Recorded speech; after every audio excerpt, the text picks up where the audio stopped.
Through the Gates of the Silver Key by H.P. Lovecraft and E. Hoffmann Price. Chapter 1. In a vast room hung with strangely figured arras and carpeted with Bokhara rugs of impressive age and workmanship, 4 men were sitting around a document-strewn table. From the far corners, where odd tripods of wrought iron were now and then replenished by an incredibly aged negro in sombre livery, came the hypnotic fumes of olibanum, while in a deep niche on one side there ticked a curious coffin-shaped clock, whose dial bore baffling hieroglyphs, and whose 4 hands did not move in consonance with any time system known on this planet. It was a singular and disturbing room, but well fitted to the business now at hand. For here, in the New Orleans home of this continent's greatest mystic, mathematician, and Orientalist, there was being settled, at last, the estate of a scarcely less great mystic, scholar, author, and dreamer, who had vanished from the face of the earth 4 years before. Randolph Carter, who had all his life sought to escape from the tedium and limitations of waking reality in the beckoning vistas of dreams and fabled avenues of other dimensions, disappeared from the sight of man on the 7th of October, 1928, at the age of 54. His career had been a strange and lonely one, and there were those who inferred from his curious novels many episodes more bizarre than any recorded in his history.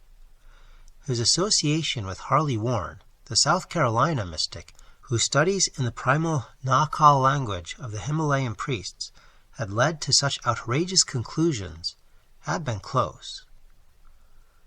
Indeed, it was he who, one mist-mad terrible night in an ancient graveyard, had seen Warren descend into a dank and nitrous vault, never to emerge.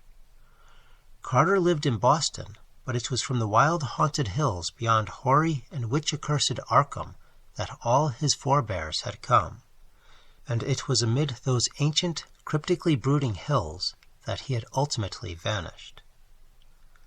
His old servant Parks, who died early in 1930, had spoken of the strangely aromatic and hideously carven box he had found in the attic, and of the undecipherable parchments and queerly figured silver key which that box had contained, matters of which Carter had also written to others.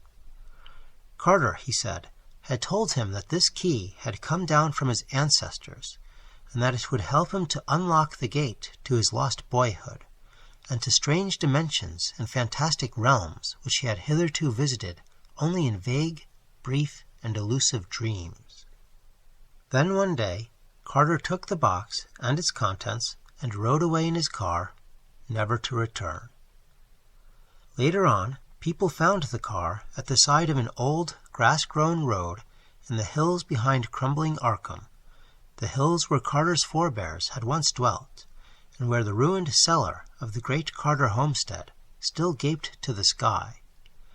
It was in a grove of tall elms nearby that another of the Carters had mysteriously vanished in 1781, and not far away was the half-rotted cottage where Goody Fowler the witch had brewed her ominous potions still earlier.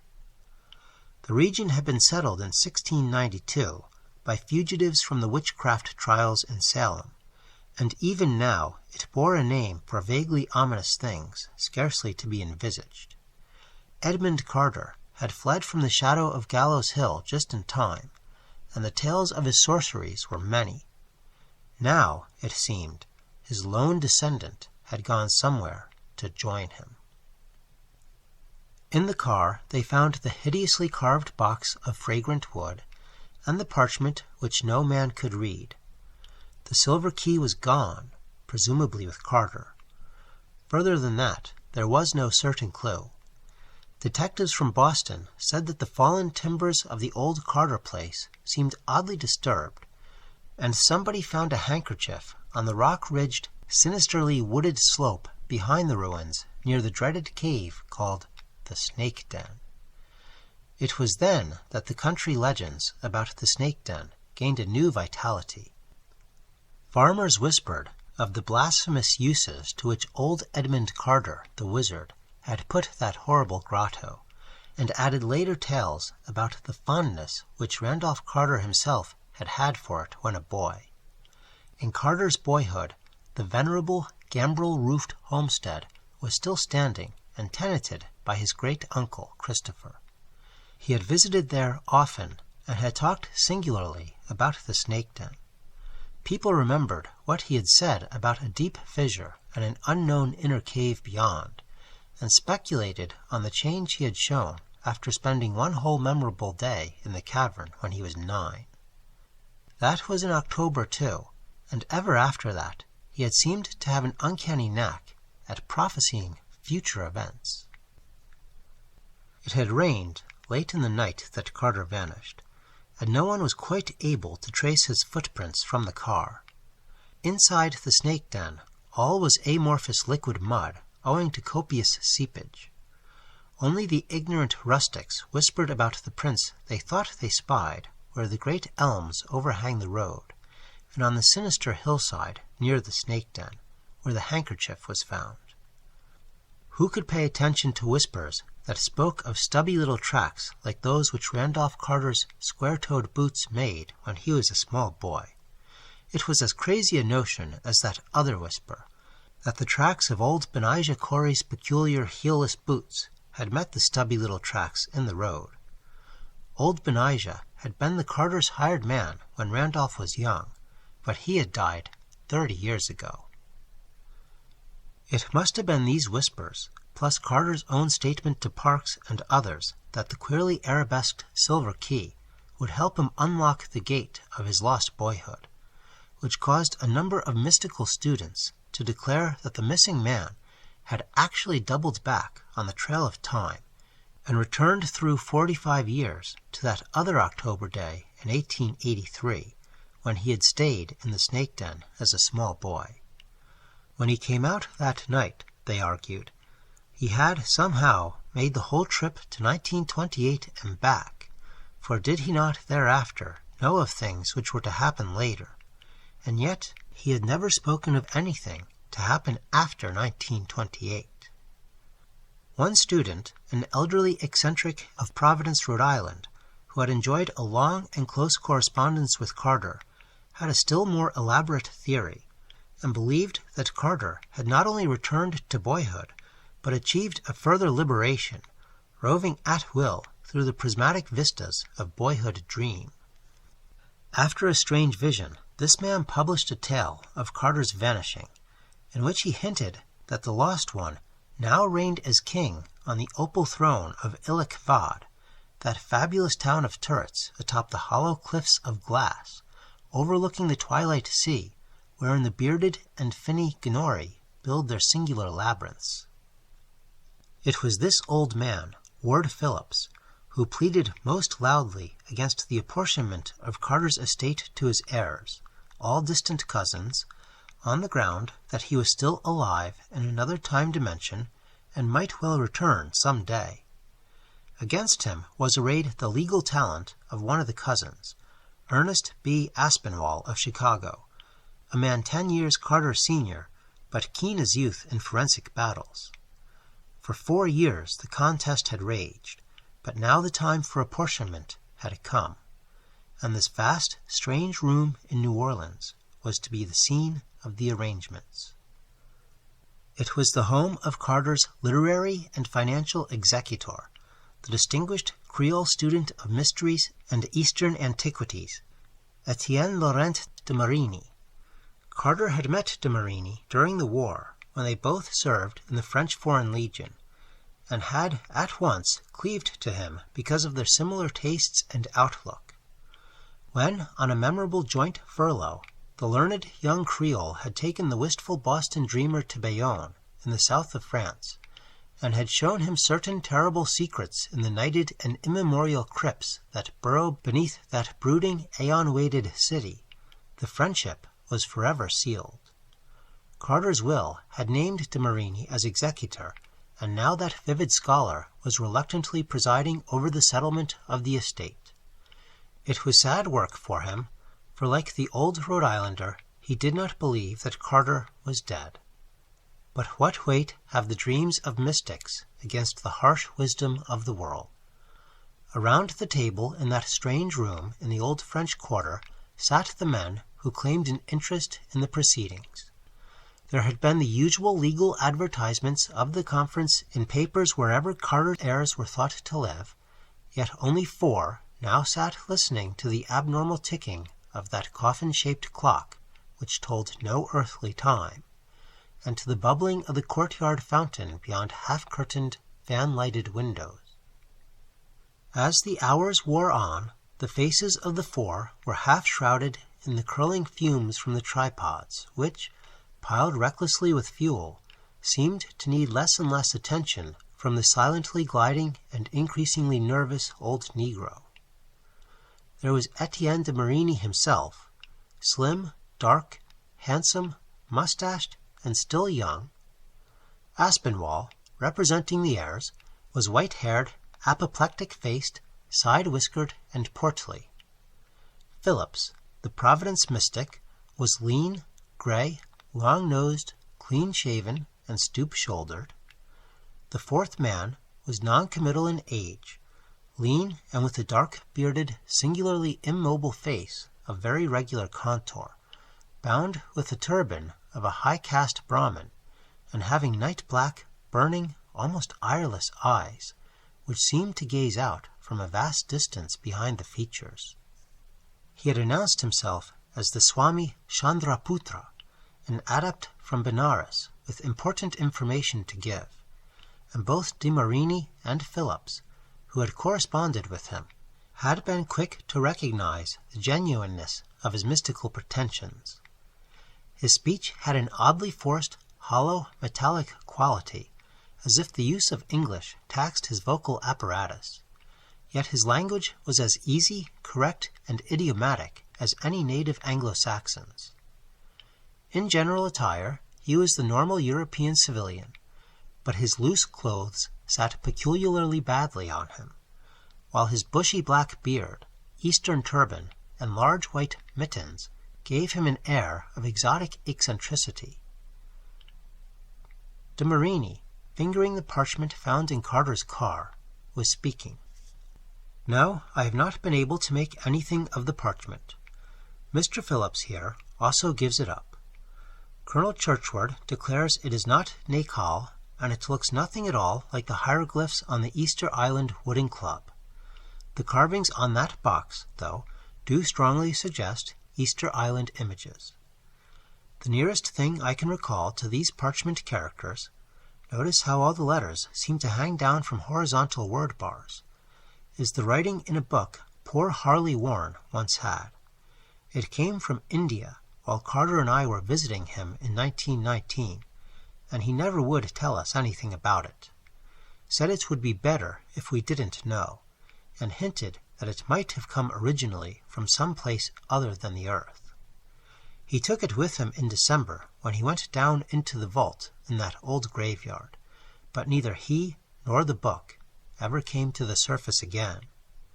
Some time ago I sent our friend here, the Swami Chandraputra, a memory sketch of some of those letters, and also a photostatic copy of the Carter parchment. He believes he may be able to shed light on them after certain references in consultations. But the key. Carter sent me a photograph of that. Its curious arabesques were not letters, but seemed to have belonged to the same culture tradition as the hieroglyphs on the parchment. Carter always spoke of being on the point of solving the mystery, though he never gave details. Once he grew almost poetic about the whole business. That antique silver key, he said, would unlock the successive doors that bar our free march down the mighty corridors of space and time to the very border which no man has crossed since Shaddad, with his terrific genius, built and concealed in the sands of Arabia Petraea the prodigious domes and uncounted minarets of thousand-pillared Iram. Half-starved dervishes, wrote Carter, and thirst-crazed nomads have returned to tell of that monumental portal, and of the hand that is sculptured above the keystone of the arch.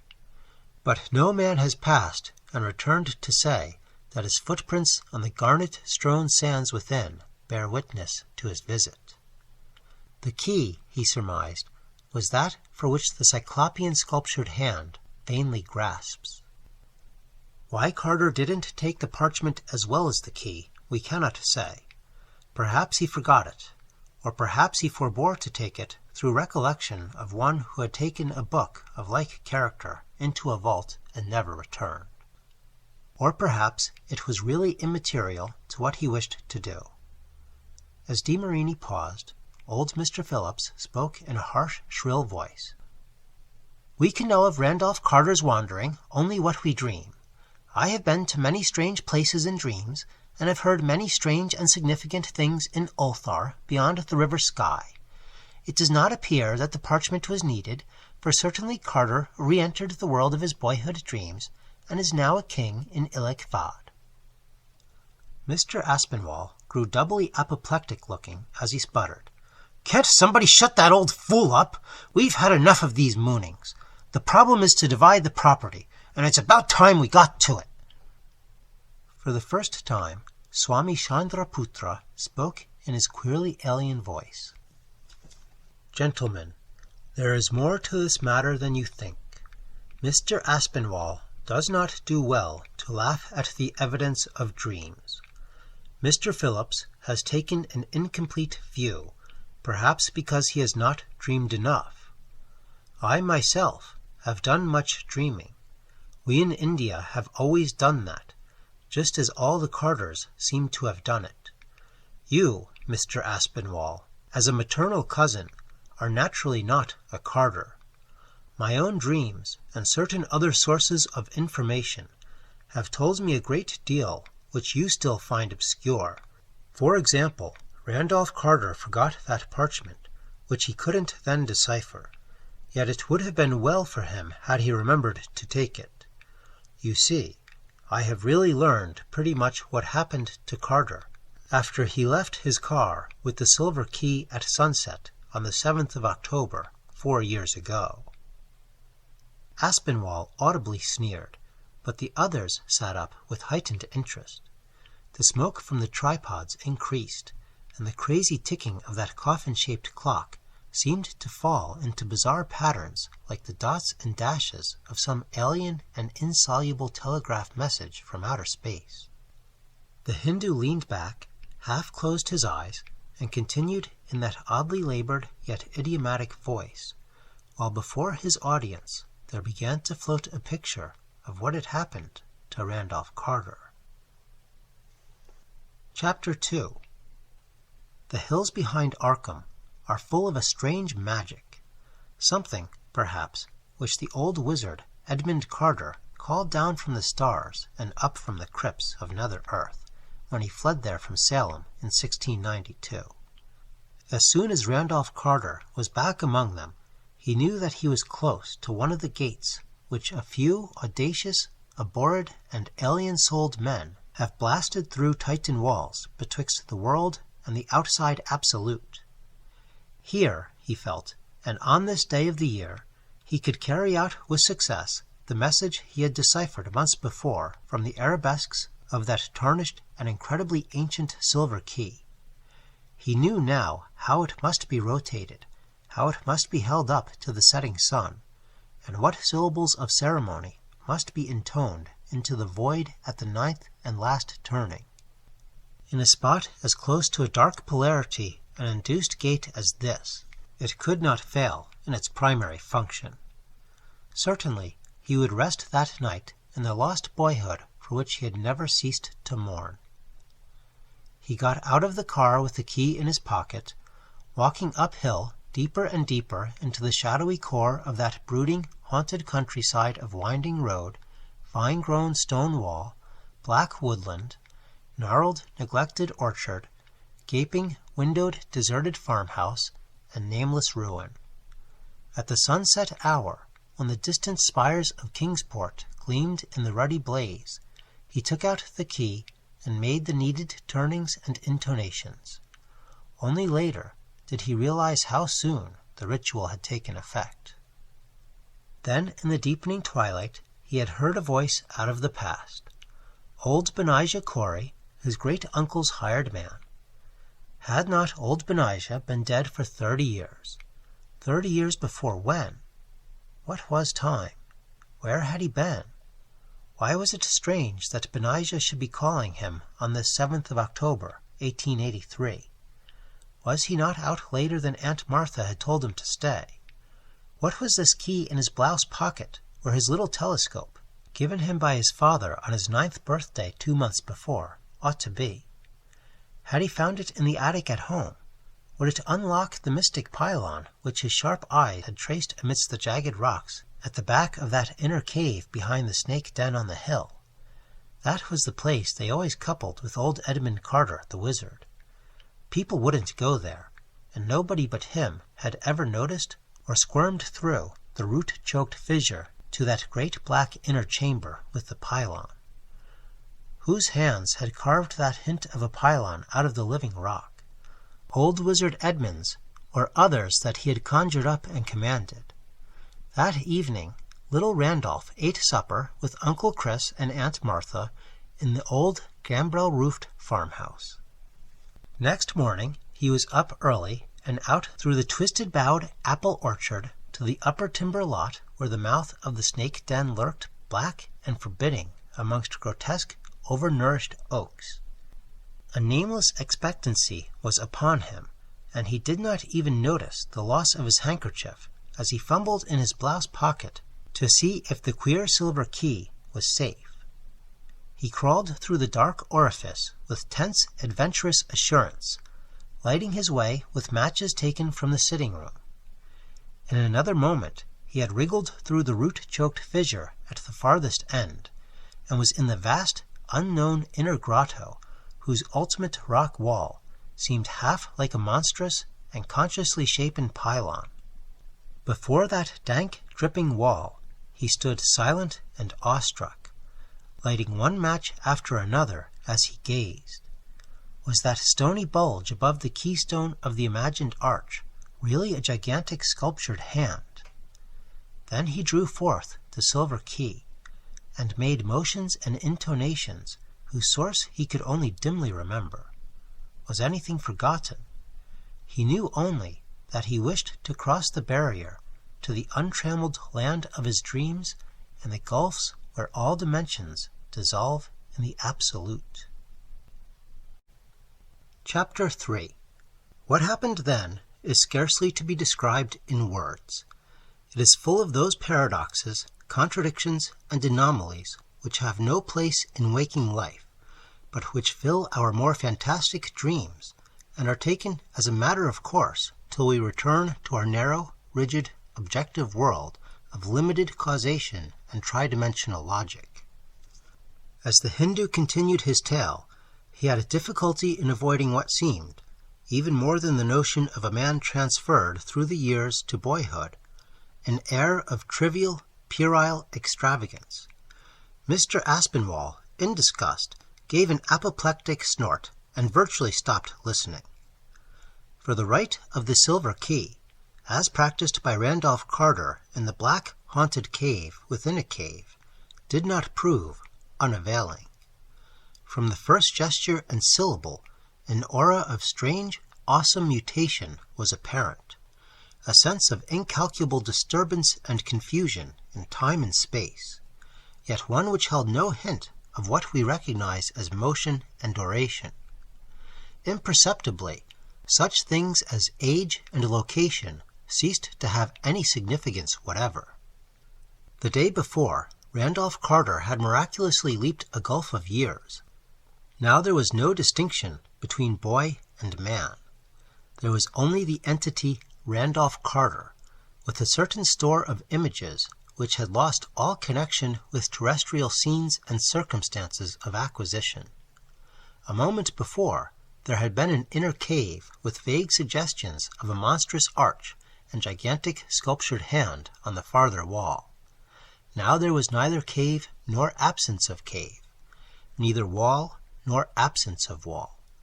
there was only a flux of impressions, not so much visual as cerebral, amidst which the entity that was Randolph Carter experienced perceptions or registrations of all that his mind revolved on, yet without any clear consciousness of the way in which he received them. By the time the rite was over, Carter knew that he was in no region whose place could be told by Earth's geographers, and in no age whose date history could fix, for the nature of what was happening was not wholly unfamiliar to him. There were hints of it in the cryptical Pnakotic fragments, and a whole chapter in the forbidden Necronomicon of the mad Arab Abdul al-Hazred had taken on significance when he had deciphered the designs graven on the silver key. A gate had been unlocked, not indeed the ultimate gate, but one leading from earth and time to that extension of earth which is outside time, and from which in turn the ultimate gate leads fearsomely and perilously to the last void which is outside all earths, all universes, and all matter. There would be a guide, and a very terrible one, a guide who had been an entity of earth millions of years before, when man was undreamed of, and when forgotten shapes moved on a steaming planet, building strange cities among whose last crumbling ruins the earliest mammals were to play. Carter remembered what the monstrous Necronomicon had vaguely and disconcertingly adumbrated concerning that guide. And while there are those, the mad Arab had written, who have dared to seek glimpses beyond the veil, and to accept him as a guide, they would have been more prudent had they avoided commerce with him, for it is written in the Book of Thoth how terrific is the price of a single glimpse. Nor may those who pass ever return, for in the vastnesses transcending our world are shapes of darkness that seize and bind. The affair that shambleth about in the night, the evil that defieth the elder sign, the herd that stand watch at the secret portal each tomb is known to have, and that thrive on that which groweth out of the tenants within. All these blacknesses are lesser than he who guardeth the gateway, he who will guide the rash one beyond all the worlds into the abyss of unnameable devourers, for he is at-Tawil, the most ancient one, which the scribe rendereth as the prolonged of life. Memory and imagination shaped dim half-pictures with uncertain outlines amidst the seething chaos, but Carter knew that they were of memory and imagination only. Yet he felt that it was not chance which built these things in his consciousness, but rather some vast reality, ineffable and undimensioned, which surrounded him and strove to translate itself into the only symbols he was capable of grasping. For no mind of earth may grasp the extensions of shape which interweave in the oblique gulfs outside time and the dimensions we know. There floated before Carter a cloudy pageantry of shapes and scenes, which he somehow linked with Earth's primal, aeon-forgotten past. Monstrous living things moved deliberately through vistas of fantastic handiwork that no sane dream ever held. And landscapes bore incredible vegetation and cliffs and mountains and masonry of no human pattern.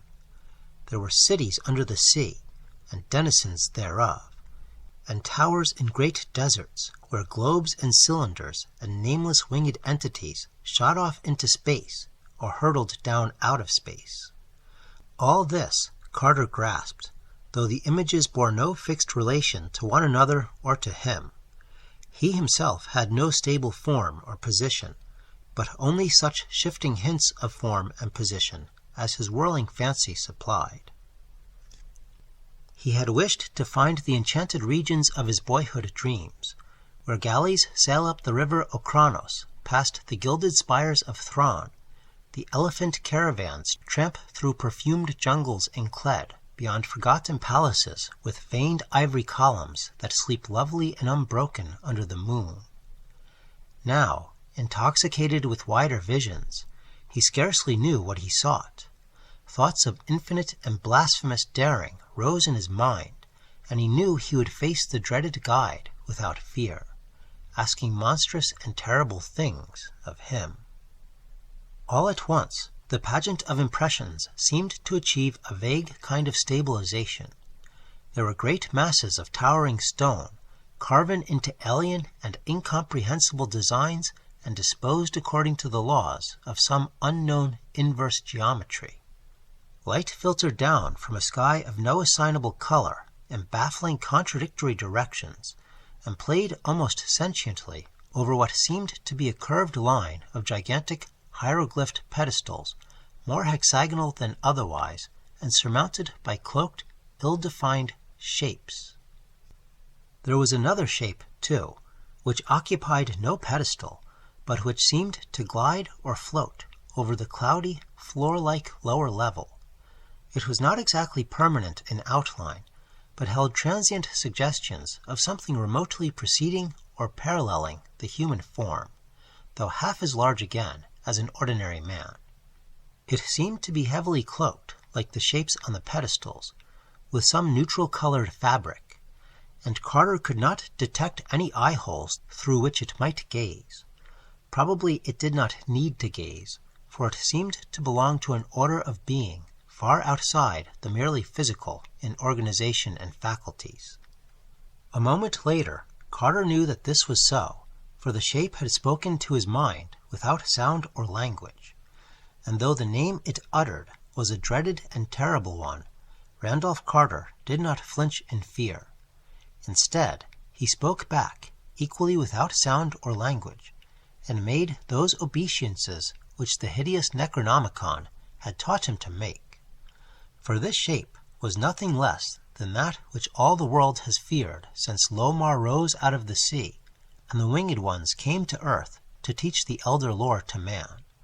It was indeed the frightful guide and guardian of the gate, at-Tawil, the ancient one, which the scribe rendereth the prolonged of life. The guide knew, as he knew all things, of Carter's quest and coming, and that this seeker of dreams and secrets stood before him unafraid. There was no horror or malignity in what he radiated, and Carter wondered for a moment whether the mad Arab's terrific blasphemous hints and extracts from the Book of Thoth might not have come from envy and a baffled wish to do what was now about to be done. Or perhaps the guide reserved his horror and malignity for those who feared. As the radiations continued, Carter mentally interpreted them in the form of words. "I am indeed the most ancient one," said the guide, "of whom you know. We have awaited you, the ancient ones and I. You are welcome, even though long delayed. You have the key, and have unlocked the first gate. Now the ultimate gate is ready for your trial. If you fear, you need not advance. You may still go back unharmed the way you came, but if you choose to advance—" The pause was ominous, but the radiations continued to be friendly. Carter hesitated not a moment, for a burning curiosity drove him on. "I will advance," he radiated back, "and I accept you as my guide."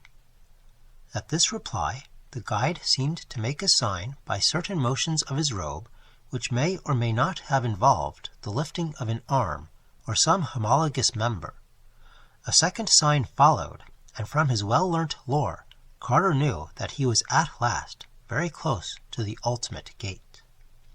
The light now changed to another inexplicable color, and the shapes of the quasi-hexagonal pedestals became more clearly defined. As they sat more erect, their outlines became more like those of men, though Carter knew that they could not be men. Upon their cloaked heads there now seemed to rest tall, uncertainly colored mitres, strangely suggestive of those uncertain nameless figures chiseled by a forgotten sculptor along the living cliffs of a high forbidden mountain in Tartary, while grasped in certain folds of their swathings were long scepters whose carven heads bodied forth a grotesque and archaic mystery. Carter guessed what they were, whence they came, and whom they served, and guessed, too, the price of their service, but he was still content, for at one mighty venture he was to learn all. Damnation, he reflected, is but a word bandied about by those whose blindness leads them to condemn all who can see, even with a single eye. He wondered at the vast conceit of those who had babbled of the malignant ancient ones, as if they could pause from their everlasting dreams to wreak a wrath upon mankind. As well, he thought, might a mammoth pause to visit frantic vengeance on an angleworm. Now the whole assemblage on the vaguely hexagonal pillars was greeting him with a gesture of those oddly carven scepters, and radiating a message which he understood. "We salute you, most ancient one, and you, Randolph Carter, whose daring has made you one of us." Carter saw now that one of the pedestals was vacant, and a gesture of the most ancient one told him it was reserved for him. He saw also another pedestal, taller than the rest, and at the center of the oddly curved line, neither semicircle nor ellipse, parabola nor hyperbola, which they formed. This, he guessed, was the guide's own throne. Moving and rising in a manner hardly definable, Carter took his seat, and as he did so, he saw that the guide had likewise seated himself. Gradually and mistily it became apparent that the most ancient one was holding something, some object clutched in the outflung folds of his robe, as if for the sight, or what answered for sight, of the cloaked companions.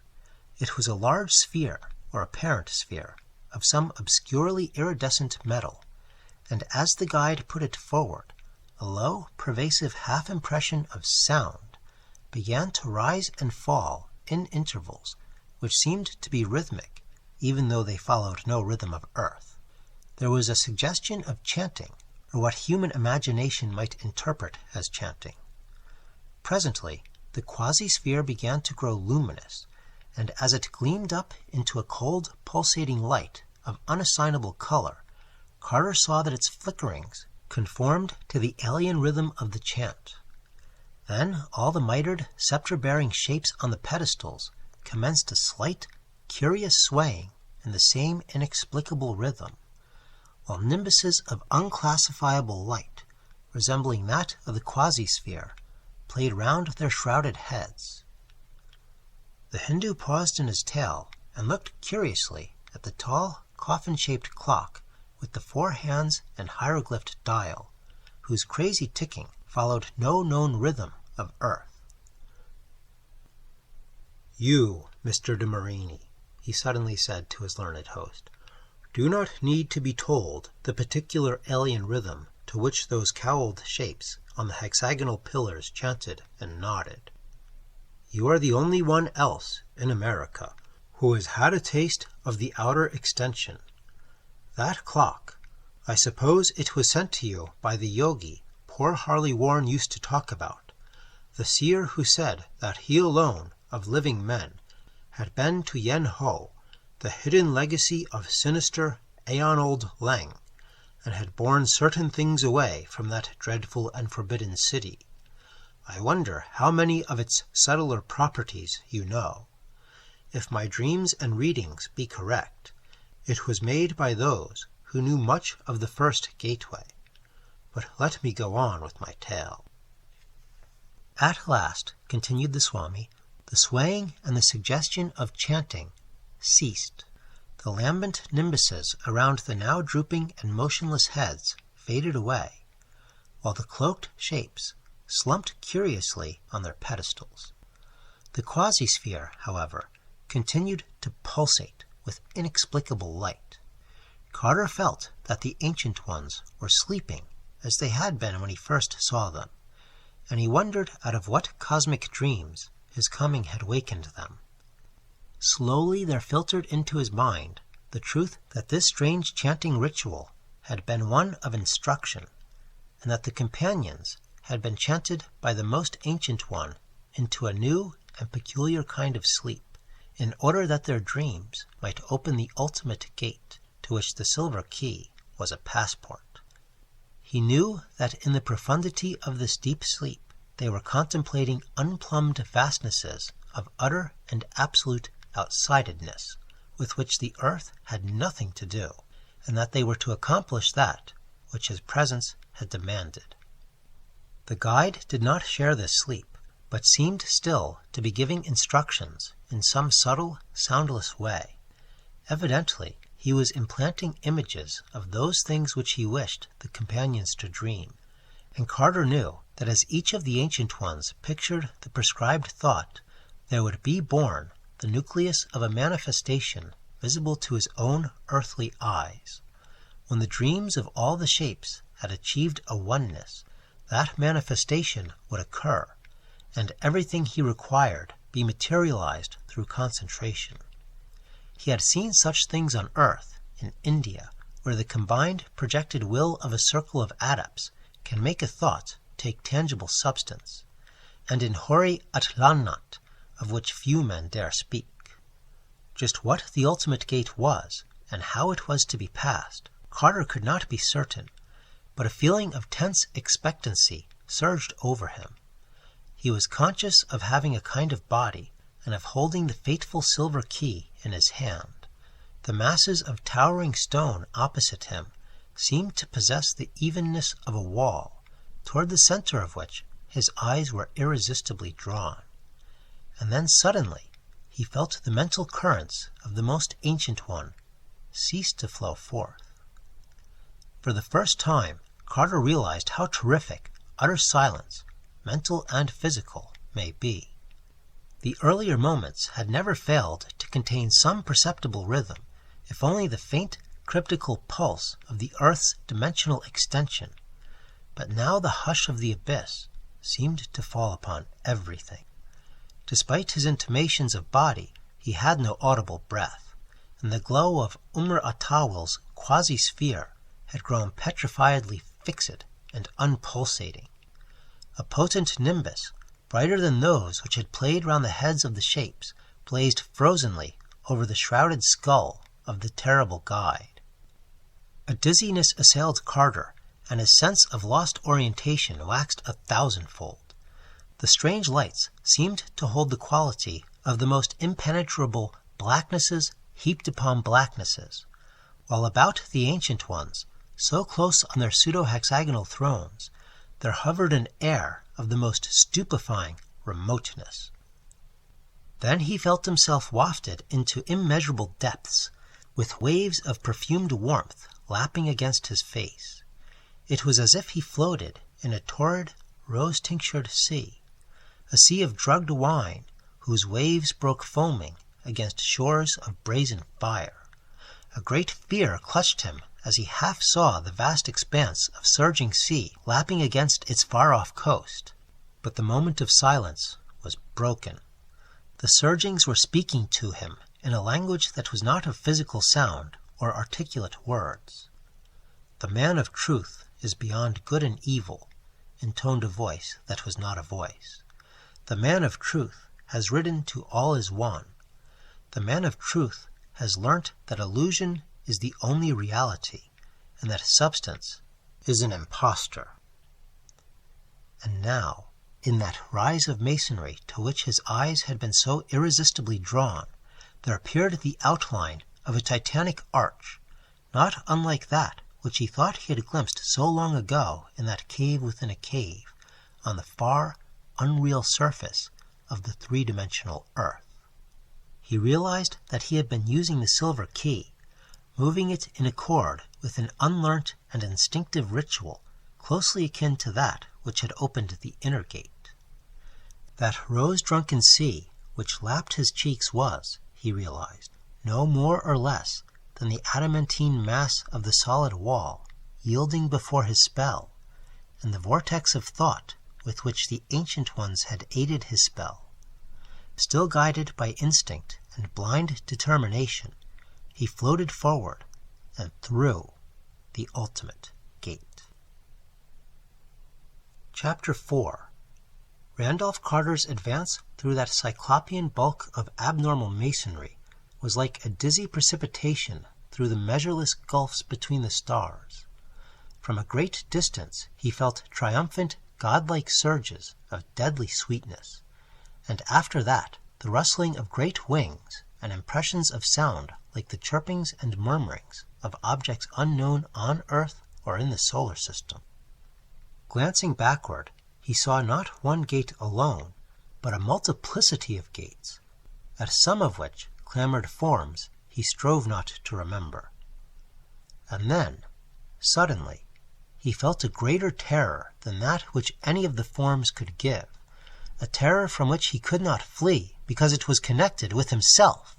Even the first gateway had taken something of stability from him, leaving him uncertain about his bodily form and about his relationship to the mistily defined objects around him, but it had not disturbed his sense of unity.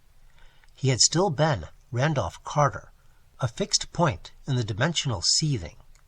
Now, beyond the ultimate gateway, he realized in a moment of consuming fright that he was not one person, but many persons. He was in many places at the same time. On Earth, on October 7th, 1883, a little boy named Randolph Carter was leaving the snake den in the hushed evening light and running down the rocky slope and through the twisted bowed orchard toward his Uncle Christopher's house in the hills beyond Arkham. Yet at that same moment, which was also somehow in the earthly year of 1928, a vague shadow, not less Randolph Carter, was sitting on a pedestal among the ancient ones in Earth's transdimensional extension. Here, too, was a third Randolph Carter in the unknown and formless cosmic abyss beyond the ultimate gate. And elsewhere, in a chaos of scenes whose infinite multiplicity and monstrous diversity brought him close to the brink of madness, were a limitless confusion of beings which he knew were as much himself as the local manifestations now beyond the ultimate gate.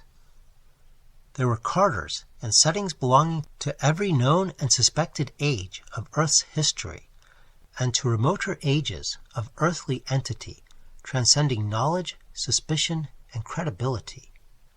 Carters in forms both human and non-human, vertebrate and invertebrate, conscious and mindless, animal and vegetable, and more.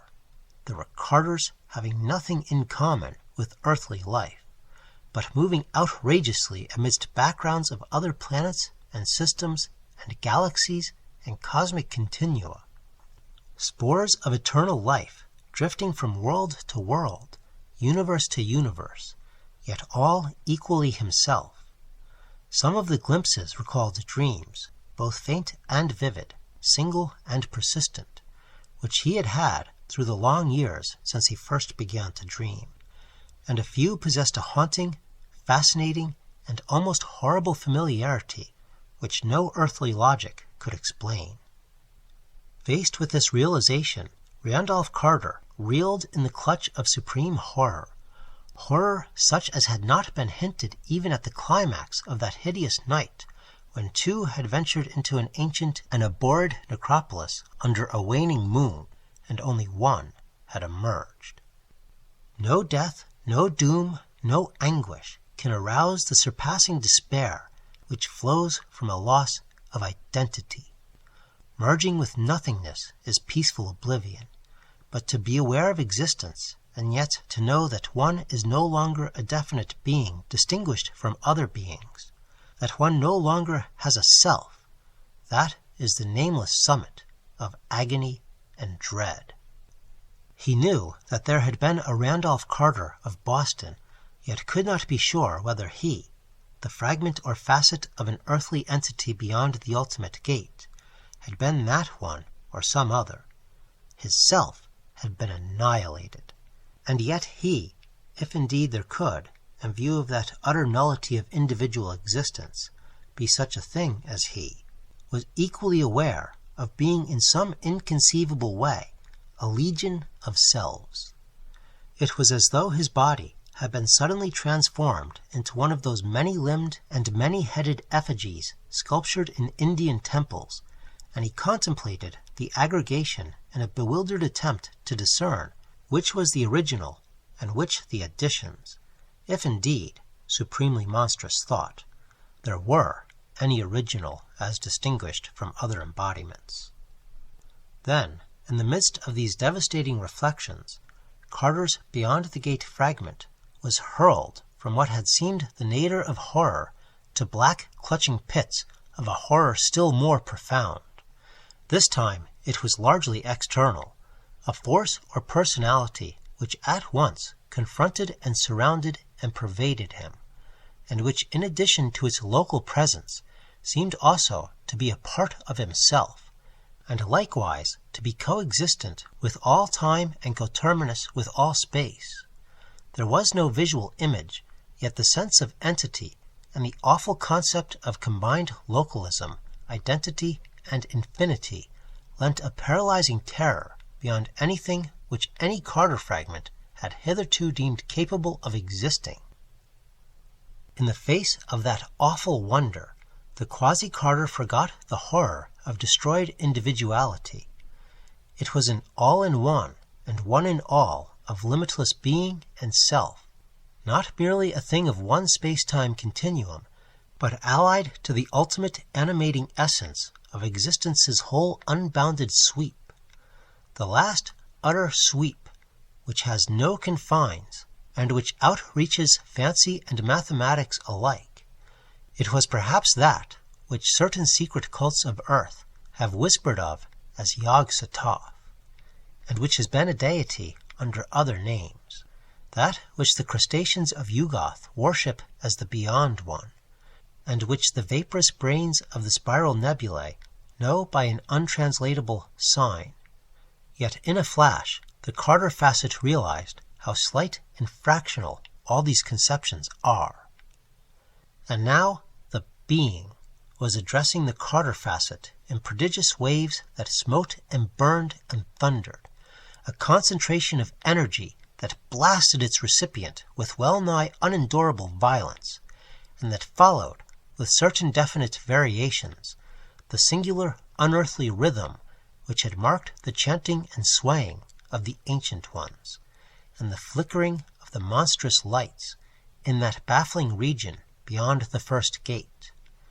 It was as though suns and worlds and universes had converged upon one point, whose very position in space they had conspired to annihilate with an impact of resistless fury. But amidst the greater terror, one lesser terror was diminished, for the searing waves appeared somehow to isolate the Beyond the Gate Carter from his infinity of duplicates, to restore, as it were, a certain amount of the illusion of identity. After a time, the hearer began to translate the waves into speech forms known to him, and his sense of horror and oppression waned. Fright became pure awe, and what had seemed blasphemously abnormal seemed now only ineffably majestic. Randolph Carter, it seemed to say, my manifestations on your planet's extension, the Ancient Ones, have sent you as one who would lately have returned to small lands of dream which he had lost, yet who with greater freedom has risen to greater and nobler desires and curiosities. You wished to sail up golden Okranos, to search out forgotten ivory cities in orchid heavy clad, and to reign on the opal throne of Ilik-Fad, whose fabulous towers and numberless domes rise mighty toward a single red star in a firmament alien to your earth and to all matter. Now with the passing of 2 gates, you wish loftier things. You would not flee like a child from a scene disliked to a dream beloved, but would plunge like a man into that last and inmost of secrets which lies behind all scenes and dreams. What you wish I have found good, and I am ready to grant that which I have granted 11 times only to beings of your planet, 5 times only to those you call men, or those resembling them. I am ready to show you the ultimate mystery, to look on which is to blast a feeble spirit. Yet before you gaze full at that last and first of secrets, you may still wield a free choice, and return if you will through the 2 gates with the veil still unrent before your eyes. Chapter 5. A sudden shutting off of the waves left Carter in a chilling and awesome silence, full of the spirit of desolation.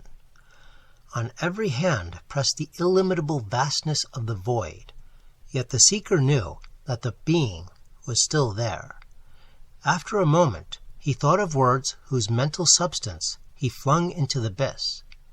"I accept. I will not retreat." The waves surged forth again, and Carter knew that the being had heard. And now there poured from that limitless mind a flood of knowledge and explanation which opened new vistas to the seeker and prepared him for such a grasp of the cosmos as he had never hoped to possess. He was told how childish and limited is the notion of a tridimensional world, and what an infinity of directions there are besides the known directions of up, down, forward, backward, right, left. He was shown the smallness and tinsel emptiness of the little gods of earth, with their petty human interests and connections, their hatreds, rages, loves, and vanities, their craving for praise and sacrifice, and their demands for faith contrary to reason and nature. While most of the impressions translated themselves to Carter as words, there were others to which other senses gave interpretation. Perhaps with eyes, and perhaps with imagination, he perceived that he was in a region of dimensions beyond those conceivable to the eye and brain of man. He saw now, in the brooding shadows of that which had been first a vortex of power, and then an illimitable void, a sweep of creation that dizzied his senses. From some inconceivable vantage point, he looked upon prodigious forms whose multiple extensions transcended any conception of being, size, and boundaries which his mind had hitherto been able to hold, despite a lifetime of cryptical study.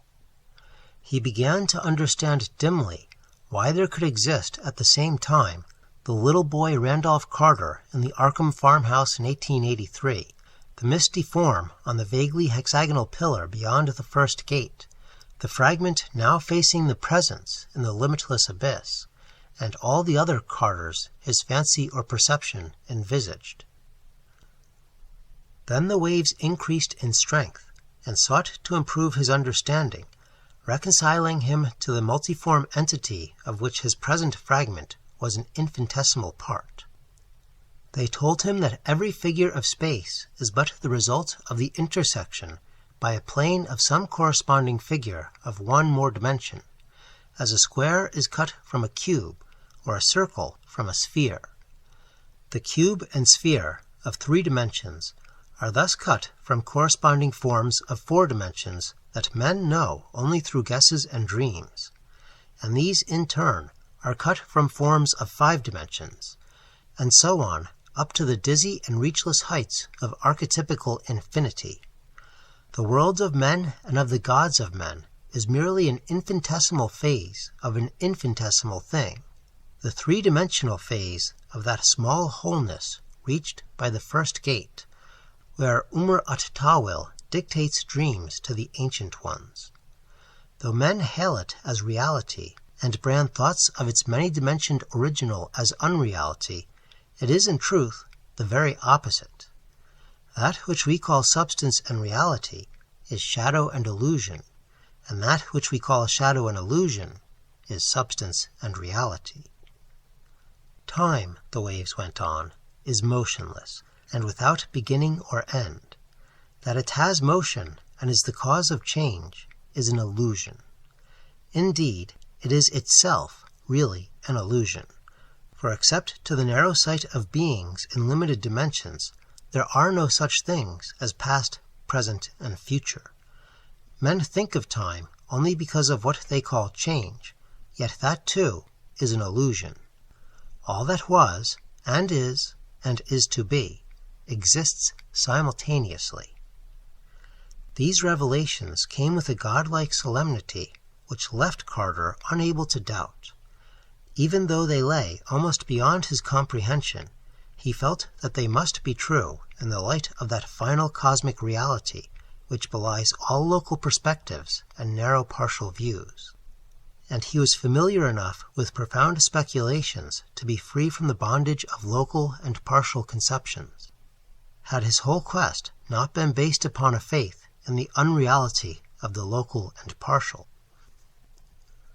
After an impressive pause, the waves continued, saying that what the denizens of few-dimensioned zones call change is merely a function of their consciousness, which views the external world from various cosmic angles. As the shapes produced by the cutting of a cone seem to vary with the angles of cutting, being circle, ellipse, parabola, or hyperbola according to that angle, yet without any change in the cone itself, so do the local aspects of an unchanged and endless reality seem to change with the cosmic angle of regarding. To this variety of angles of consciousness, the feeble beings of the inner worlds are slaves, since with rare exceptions they cannot learn to control them. Only a few students of forbidden things have gained inklings of this control, and have thereby conquered time and change. But the entities outside the gates command all angles, and view the myriad parts of the cosmos in terms of fragmentary, change-involving perspective, or of the changeless totality beyond perspective, in accordance with their will. As the waves paused again, Carter began to comprehend, vaguely and terrifiedly, the ultimate background of that riddle of lost individuality which had at first so horrified him. His intuition pieced together the fragments of revelation and brought him closer and closer to a grasp of the secret. He understood that much of the frightful revelation would have come upon him, splitting up his ego amidst myriads of earthly counterparts, inside the first gate, had not the magic of at-Tawil kept it from him in order that he might use the silver key with precision for the ultimate gate's opening. Anxious for clearer knowledge, he sent out waves of thought, asking more of the exact relationship between his various facets, the fragment now beyond the ultimate gate, the fragment still on the quasi-hexagonal pedestal beyond the first gate, the boy of 1883, the man of 1928, the various ancestral beings who had formed his heritage and the bulwark of his ego, and the nameless denizens of the other aeons and other worlds which that first hideous flash of ultimate perception had identified with him. Slowly, the waves of the being surged out in reply, trying to make plain what was almost beyond the reach of an earthly mind. All descended lines of beings of the finite dimensions, continued the waves, and all stages of growth in each one of these beings, are merely manifestations of one archetypal and eternal being in the space outside dimensions. Each local being, son, father, grandfather, and so on, and each stage of individual being, infant, child, boy, young man, old man, is merely one of the infinite phases of that same archetypal and eternal being, caused by a variation in the angle of the consciousness plane which cuts it.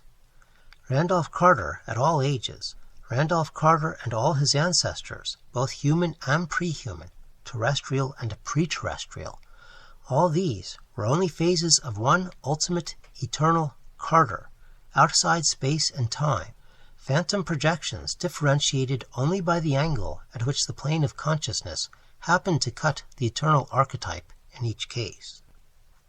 A slight change of angle could turn the student of today into the child of yesterday, could turn Randolph Carter into that wizard, Edmund Carter, who had fled from Salem to the hills behind Arkham in 1692, or that Pickman Carter, who in the year 2169 would use strange means in repelling the Mongol hordes from Australia, could turn a human Carter into one of those earlier entities which had dwelt in primal Hyperborea and worshipped black plastic Tsathoggua after flying down from Kithanil, the double planet that once revolved around Arcturus, could turn a terrestrial Carter to a remotely ancestral and doubtfully shaped dweller on Kithanil itself, or a still remoter creature of transgalactic Shonhai, or a four-dimensioned gaseous consciousness in an older space-time continuum, or a vegetable brain of the future on a dark radioactive comet of inconceivable orbit, and so on in the endless cosmic circle. The archetypes, throbbed the waves, are the people of the ultimate abyss, formless, ineffable, and guessed at only by rare dreamers on the low-dimensioned worlds. Chief among such was this informing being itself, which indeed was Carter's own archetype. The glutless zeal of Carter and all his forebears for forbidden cosmic secrets was a natural result of derivation from the supreme archetype. On every world, all great wizards, all great thinkers, all great artists are facets of it. Almost stunned with awe and with a kind of terrifying delight, Randolph Carter's consciousness did homage to that transcendent entity from which it was derived.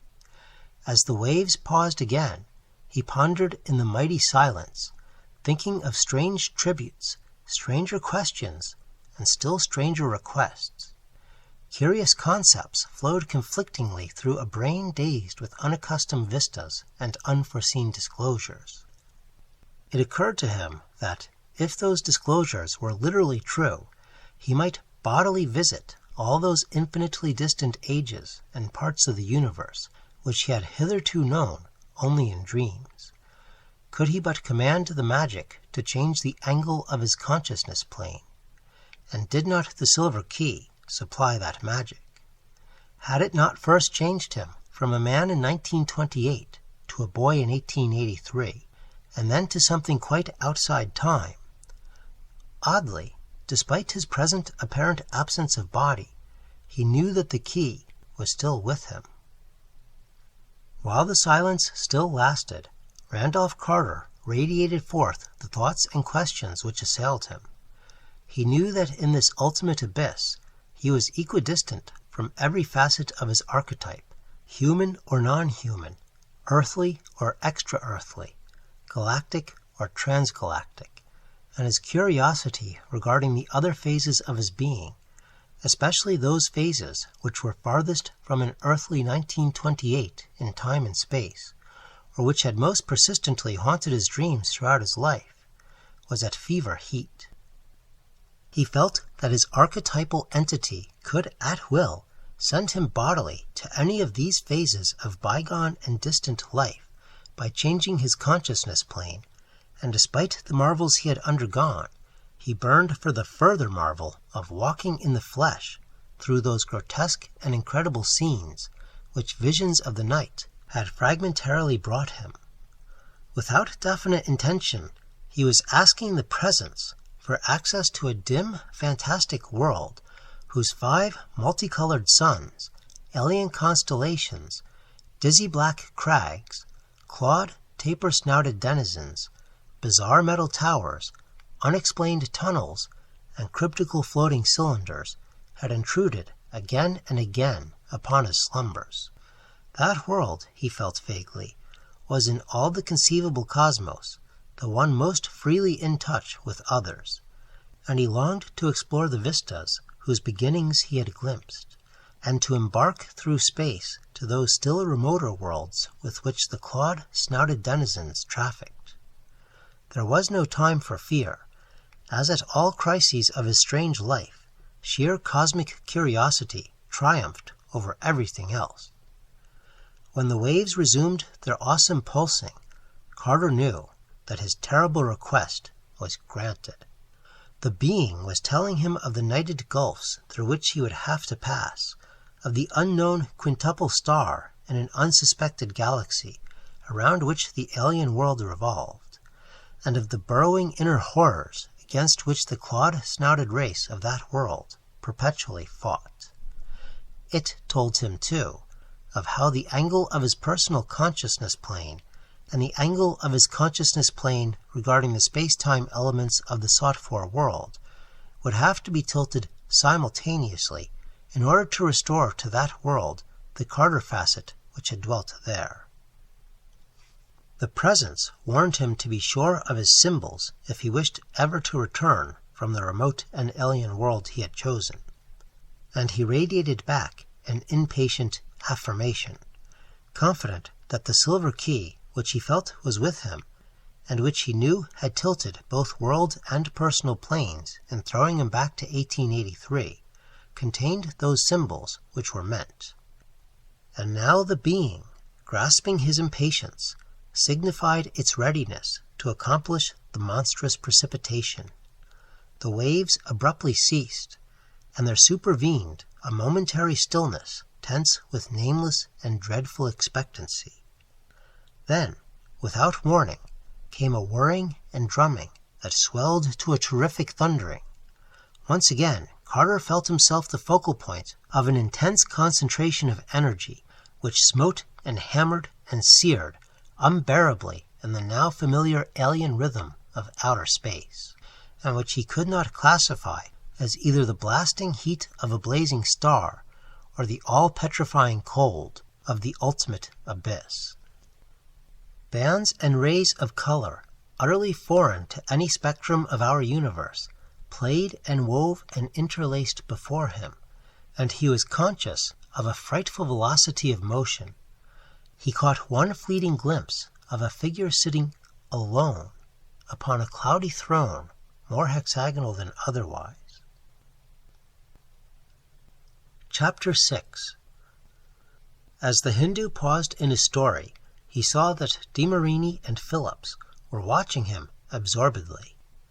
Aspinwall pretended to ignore the narrative and kept his eyes ostentatiously on the papers before him.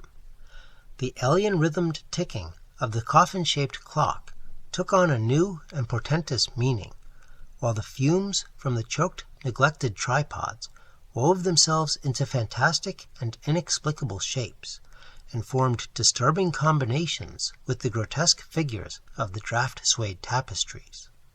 The old Negro who had tended them was gone. Perhaps some growing tension had frightened him out of the house. An almost apologetic hesitancy hampered the speaker as he resumed his oddly labored yet idiomatic voice. "You have found these things of the abyss hard to believe," he said, "but you will find the tangible and material things ahead still harder. This is the way of our minds. Marvels are doubly incredible when brought into 3 dimensions from the vague regions of possible dream. I shall not try to tell you much. That would be another and very different story. I will tell you only what you absolutely have to know." Carter, after that final vortex of alien and polychromatic rhythm, had found himself in what, for a moment, he thought was his old insistent dream. He was, as many a night before, walking amidst throngs of clawed-snouted beings through the streets of a labyrinth of inexplicably fashioned metal under a blaze of diverse solar color, and as he looked down, he saw that his body was like those of the others, rugose, partly squamous, and curiously articulated in a fashion mainly insect-like, yet not without a caricaturish resemblance to the human outline. The silver key was still in his grasp, though held by a noxious-looking claw. In another moment the dream sense vanished, and he felt rather as one just awaked from a dream. The ultimate abyss, the being, an entity of absurd outlandish race called Randolph Carter, on a world of the future not yet born. Some of these things were parts of the persistent, recurrent dreams of the wizard Zakalba on the planet Yadith. They were too persistent. They interfered with his duties in weaving spells to keep the frightful bowls in their burrows, and became mixed up with his recollections of the myriad real worlds he had visited in his light beam envelope. And now they had become quasi-real as never before. This heavy, material silver key in his right upper claw, exact image of the one he had dreamt about, meant no good. He must rest and reflect, and consult the tablets of Ning for advice on what to do. Climbing a metal wall in a lane off the main concourse, he entered his apartment and approached the rack of tablets. 7 day fractions later, Zakalba squatted on his prism in awe and half despair, for the truth had opened up a new and conflicting set of memories. Nevermore could he know the peace of being one entity. For all time and space, he was two.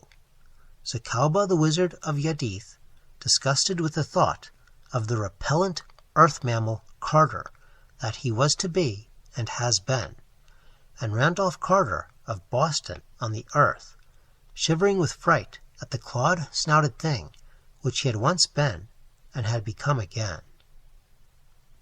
The time units spent on Yadith, croaked the Swami, whose labored voice was beginning to show signs of fatigue, made a tale in themselves which could not be related in brief compass. There were trips to Shonhi and Mithora and Kath and other worlds in the 28 galaxies accessible to the light beam envelopes of the creatures of Yadith, and trips back and forth through aeons of time with the aid of the Silver Key and various other symbols known to Yadith's wizards. There were hideous struggles with the bleached, vicious bowls in their primal tunnels that honeycombed the planet. There were odd sessions in libraries amongst the massed lore of 10,000 worlds, living and dead. There were tense conferences with other minds of Yadith, including that of the arch-ancient Buo. Zakalba told no one of what had befallen his personality, but when the Randolph Carter facet was uppermost, he would study furiously every possible means of returning to the earth and to human form, and would desperately practice human speech with the buzzing alien throat organs so ill-adapted to it. The Carter facet had soon learned with horror that the Silver Key was unable to effect his return to human form. It was, as he deduced too late from things he remembered, things he dreamed, and things he inferred from the lore of Yadith, a product of Hyperborea on Earth, with power over the personal consciousness angles of human beings alone. It could, however, change the planetary angle and send the user at will through time in an unchanged body. There had been an added spell which gave it limitless powers it otherwise lacked, but this, too, was a human discovery, peculiar to a spatially unreachable region and not to be duplicated by the wizards of Yadith. It had been written on the undecipherable parchment in the hideously carven box with the Silver Key, and Carter bitterly lamented that he had left it behind. The now inaccessible being of the abyss had warned him to be sure of his symbols, and he had doubtless thought he lacked nothing. As time wore on, he strove harder and harder to utilize the monstrous lore of Yadith in finding a way back to the abyss and the omnipotent entity. With his new knowledge, he could have done much toward reading the cryptic parchment, but that power, under present conditions, was merely ironic. There were times, however, when the Zakalba facet was uppermost, and when he strove to erase the conflicting Carter memories which troubled him. Thus long spaces of time wore on, ages longer than the brain of man could grasp, since the beings of Yadith die only after prolonged cycles. After many hundred revolutions, the Carter facet seemed to gain on the Zakalba facet, and would spend vast periods calculating the distance of Yadith in space and time from the human Earth that was to be. The figures were staggering, aeons of light years beyond counting, but the immemorial lore of Yadith fitted Carter to grasp such things. He cultivated the power of dreaming himself momentarily earthward, and learned many things about our planet that he had never known before, but he could not dream the needed formula on the missing parchment. Then at last he conceived a wild plan of escape from Yadith, which began when he found a drug that would keep his Zakalba facet always dormant, yet without dissolution of the knowledge and memories of Zakalba. He thought that his calculations would let him perform a voyage with a light wave envelope such as no being of Yadith had ever performed, a bodily voyage through nameless aeons and across incredible galactic reaches to the solar system and the Earth itself. Once on Earth, though in the body of a clawed-snouted thing, he might be able somehow to find and finish deciphering the strangely hieroglyphed parchment he had left in the car at Arkham, and with its aid and the keys, resume his normal terrestrial semblance. He was not blind to the perils of the attempt. He knew that when he had brought the planet's angle to the right aeon, a thing impossible to do while hurtling through space, Yadith would be a dead world dominated by triumphant bowls, and that his escape in the light-wave envelope would be a matter of grave doubt. Likewise, he was aware of how he must achieve suspended animation in the manner of an adept to endure the aeon-long flight through fathomless abysses.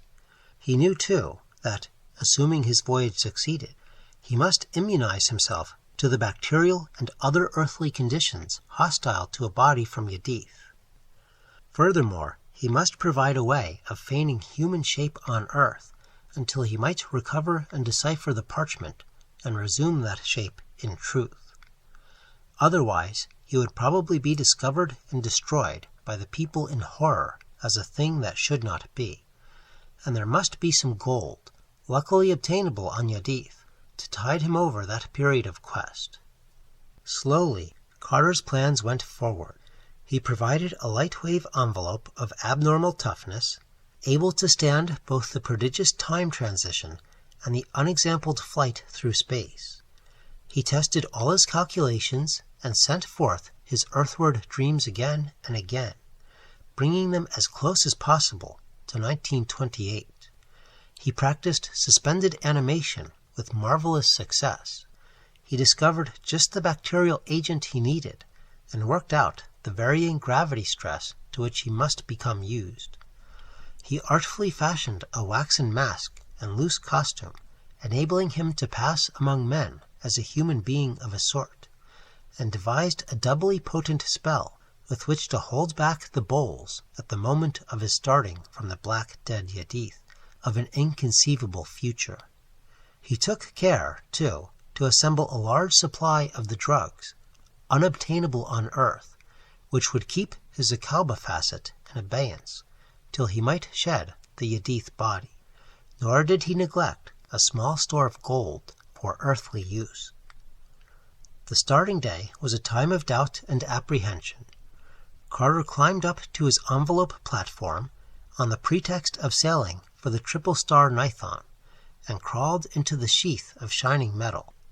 He had just room to perform the ritual of the silver key, and as he did so, he slowly started the levitation of his envelope. There was an appalling seething and darkening of the day, and a hideous racking of pain. The cosmos seemed to reel irresponsibly, and the other constellations danced in a black sky. All at once, Carter felt a new equilibrium. The cold of interstellar gulfs gnawed at the outside of his envelope, and he could see that he floated free in space, the metal building from which he had started having decayed ages before. Below him, the ground was festering with gigantic bowls, and even as he looked, one reared up several hundred feet and leveled a bleached, vicious end at him. But his spells were effective, and in another moment he was falling away from Yadith unharmed. Chapter 7. In that bizarre room in New Orleans, from which the old black servant had instinctively fled, the odd voice of Swami Chandraputra grew hoarser still. "Gentlemen," he continued, "I will not ask you to believe these things until I have shown you special proof. Accept it, then, as a myth, when I tell you of the thousands of light years, thousands of years of time, and uncounted billions of miles, that Randolph Carter hurtled through space as a nameless alien entity in a thin envelope of electron-activated metal. He timed his period of suspended animation with utmost care, planning to have it end only a few years before the time of landing on the Earth in or near 1928. He will never forget that awakening. Remember, gentlemen, that before that aeon-long sleep, He had lived consciously for thousands of terrestrial years amidst the alien and horrible wonders of Yadith. There was a hideous gnawing of cold, a sensation of menacing dreams, and a glance through the eye-plates of the envelope. Stars, clusters, nebulae, on every hand, and at last their outlines bore some kinship to the constellations of Earth that he knew. Some day his descent into the solar system may be told. He saw Cynarth and Yog-Sothoth on the rim, passed close to Neptune, and glimpsed the hellish white fungi that spot it, learned an untellable secret from the close-glimpsed mists of Jupiter, and saw the horror on one of the satellites, and gazed at the Cyclopean ruins that sprawl over Mars's ruddy disk. When the Earth drew near, he saw it as a thin crescent which swelled alarmingly in size. He slackened speed, though his sensations of homecoming made him wish to lose not a moment. I will not try to tell you of those sensations as I learned them from Carter. Well, toward the last, Carter hovered about in the Earth's upper air, waiting till daylight came over the western hemisphere. He wanted to land where he had left, near the snake den in the hills behind Arkham. If any of you have been away from home long, and I know one of you has, I leave it to you how the sight of New England's rolling hills and great elms and gnarled orchids and ancient stone walls must have affected him. He came down at dawn in the lower meadow of the old Carter place, and was thankful for the silence and solitude. It was autumn as when he had left, and the smell of the hills was balm to his soul. He managed to drag the metal envelope up the slope of the timber lot into the snake den, though it would not go through the weed-choked fissure to the inner cave. It was also there that he covered his alien body with the human clothing and waxen mask which would be necessary. He kept the envelope here for over a year, till certain circumstances made a new hiding place necessary. He walked to Arkham, incidentally practicing the management of his body in human posture and against terrestrial gravity, and got his gold changed to money at a bank. He also made some inquiries, posing as a foreigner ignorant of much English, and found that the year was 1930, only 2 years after the goal he had aimed at. Of course, his position was horrible. Unable to assert his identity, forced to live on guard every moment, with certain difficulties regarding food, and with a need to conserve the alien drug which kept his Zacalba facet dormant, he felt that he must act as quickly as possible. Going to Boston and taking a room in the decaying West End, where he could live cheaply and inconspicuously, he at once established inquiries concerning Randolph Carter's estate and effects. It was then that he learned how anxious Mr. Aspinwall here was to have the estate divided, and how valiantly Mr. de Marigny and Mr. Phillips strove to keep it intact. The Hindu bowed, though no expression crossed his dark, tranquil, and thickly bearded face. Indirectly, he continued, Carter secured a good copy of the missing parchment, and began work on its deciphering. I am glad to say that I was able to help in all this, for he appealed to me quite early, and through me came in touch with other mystics throughout the world. I went to live with him in Boston, a wretched place in Chambers Street. As for the parchment, I am pleased to help Mr. de Marigny in his perplexity. To him let me say that the language of those hieroglyphics is not Nakal, but Relyaean, which was brought to earth by the spawn of Cthulhu countless cycles ago. It is, of course, a translation. There was a Hyperborean original millions of years earlier in the primal tongue of at-Tawil. There was more to decipher than Carter had looked for, but at no time did he give up hope. Early this year he made great strides through a book he imported from Nepal, and there is no question but that he will win before long. Unfortunately, however, one handicap has developed: the exhaustion of the alien drug, which keeps the Zacauba facet dormant. This is not, however, as great a calamity as was feared. Carter's personality is gaining in the body, and when Zacauba comes uppermost, for shorter and shorter periods, and now only when evoked by some unusual excitement, he is generally too dazed to undo any of Carter's work. He cannot find the metal envelope that would take him back to Yadith, for although he almost did once, Carter hid it anew at a time when the Zacauba facet was wholly latent.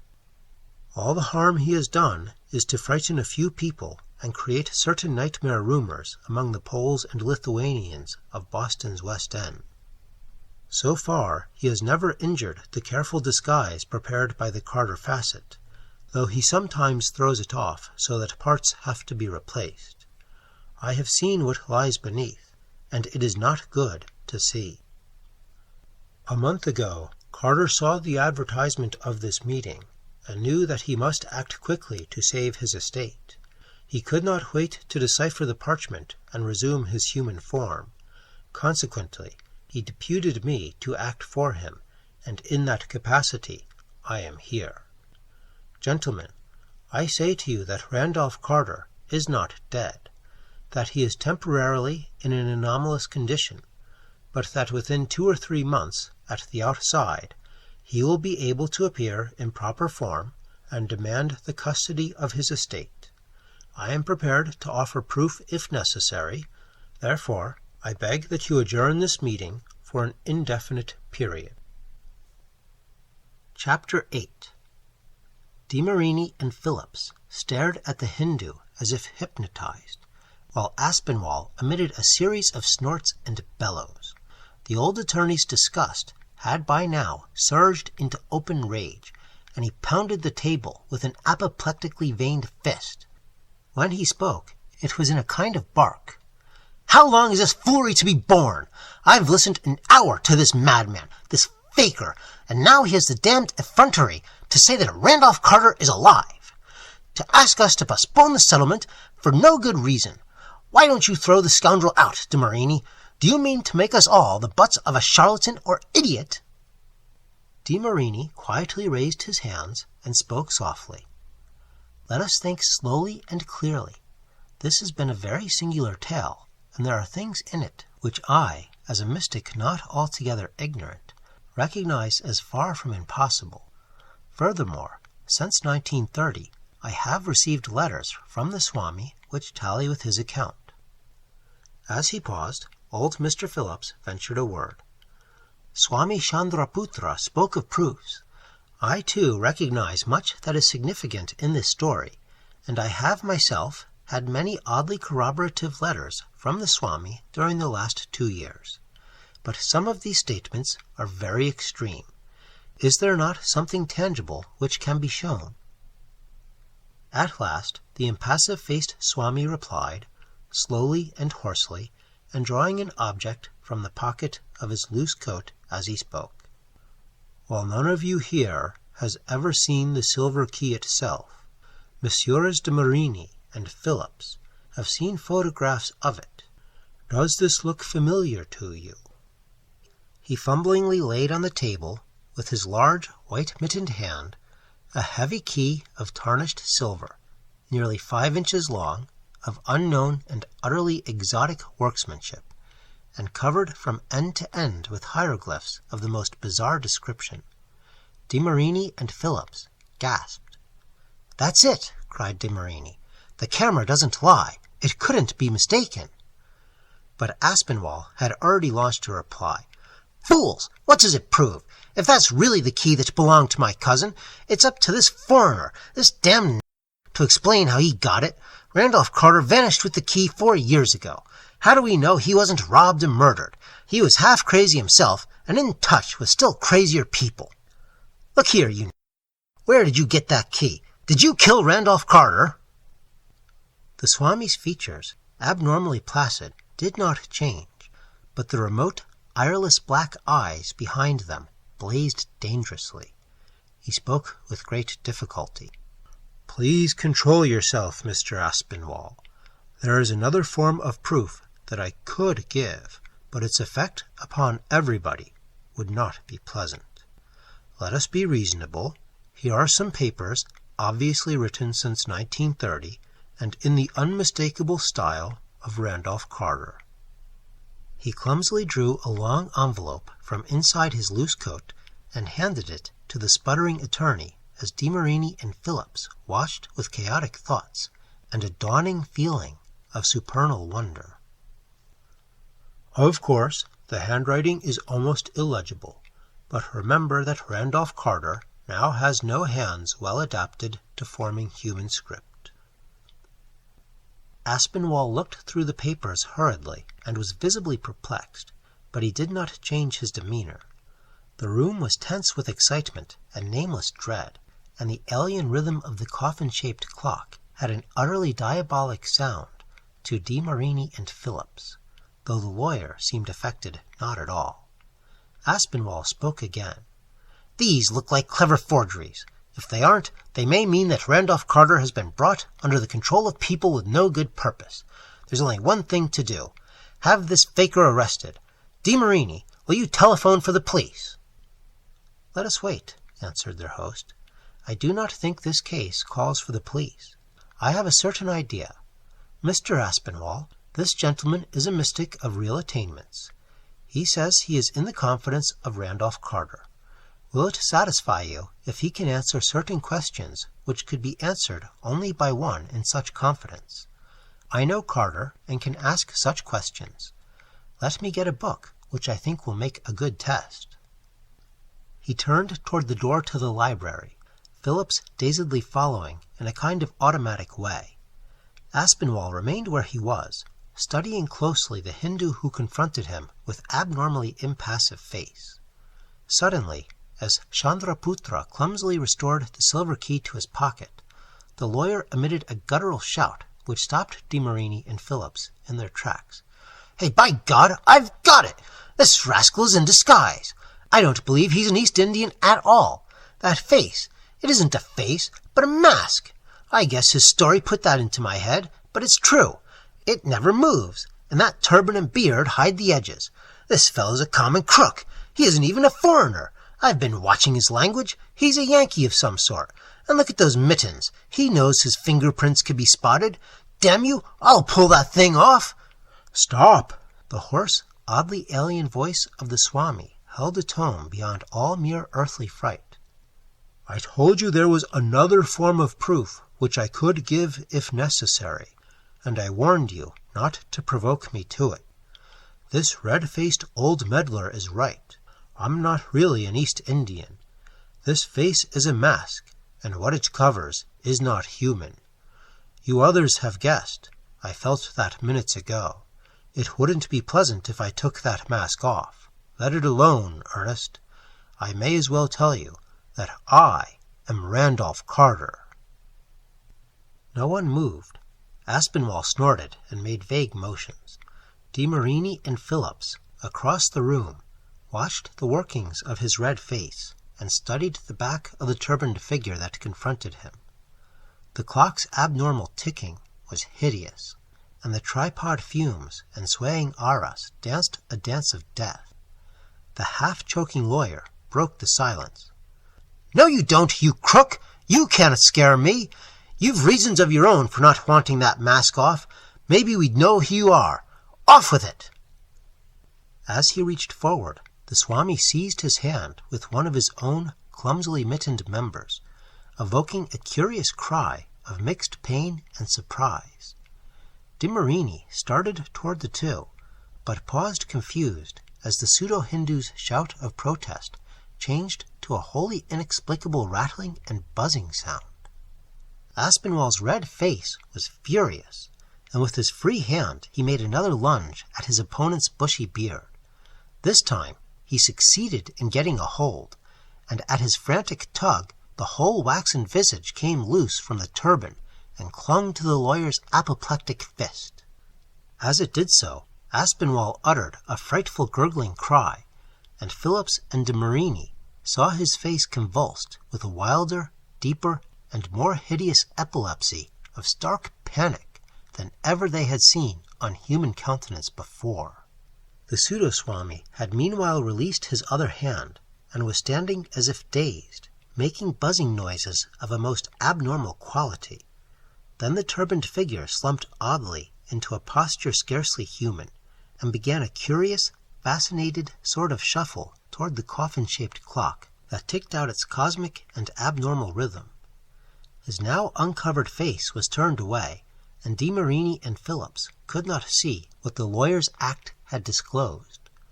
Then their attention was turned to Aspinwall, who was sinking ponderously to the floor. The spell was broken, but when they reached the old man, he was dead. Turning quickly to the shuffling Swami's receding back, De Marini saw one of the great white mittens drop listlessly off a dangling arm. The fumes of the illibenum were thick, and all that could be glimpsed of the revealed hand was something long and black. Before the Creole could reach the retreating figure, old Mr. Phillips laid a restraining hand on his shoulder. "Don't," he whispered. "We don't know what we're up against. That other facet, you know, Zakuba, the Wizard of Yadith." The turbaned figure had now reached the abnormal clock, and the watchers saw through the dense fumes a blurred black claw fumbling with the tall hieroglyphed door. The fumbling made a queer clicking sound. Then the figure entered the coffin-shaped case and pulled the door shut after it. De Marini could no longer be restrained, but when he reached and opened the clock, it was empty. The abnormal ticking went on, beating out the dark cosmic rhythm which underlies all mystical gate openings. On the floor, the great white mitten and the dead man with a bearded mask clutched in his hand had nothing further to reveal. A year has passed, and nothing has been heard of Randolph Carter. His estate is still unsettled. The Boston address from which one Swami Chandraputra sent inquiries to various mystics in 1930, 31, and 32 was indeed tenanted by a strange Hindu, but he left shortly before the date of the New Orleans conference and has never been seen since. He was said to be dark, expressionless, and bearded, and his landlord thinks the swarthy mask, which was duly exhibited, looks very much like him. He was never, however, suspected of any connection with the nightmare apparitions whispered of by local Slavs. The hills behind Arkham were searched for the metal envelope, but nothing of the sort was ever found. However, a clerk in Arkham's First National Bank does recall a queer turbaned man who cashed an odd bit of gold bullion in October 1930. De Marini and Phillips scarcely know what to make of the business. After all, what was proved? There was a story. There was a key, which might have been forged from one of the pictures Carter had freely distributed in 1928. There were papers, all indecisive. There was a masked stranger, but who now living saw behind the mask? Amidst the strain and the illibenum fumes, that act of vanishing in the clock might easily have been a dual hallucination. Hindus know much of hypnotism. Reason proclaims the Swami a criminal with designs on Randolph Carter's estate, but the autopsy said that Aspinwall died of shock.